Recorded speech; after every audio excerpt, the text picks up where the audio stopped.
Syedaralun viral di media sosial video cekcok antara penumpang komuter lain di stasiun Depok Baru. Menurut keterangan dari video yang diunggah oleh akun Instagram @jakinfo_, dua orang pria yang awalnya saling tatap-menatap kemudian berakhir dengan saling menantang untuk berkelahi.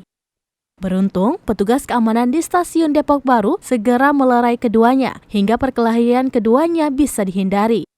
Peristiwa ini terjadi pada hari Jumat 8 Juli 2022.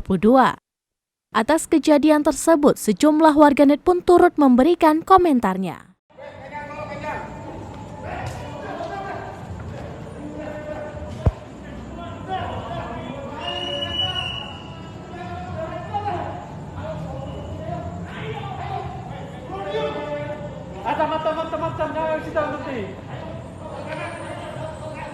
Yang ini di sini. Kenapa itu, Pak? Berantem. Tiba-tiba.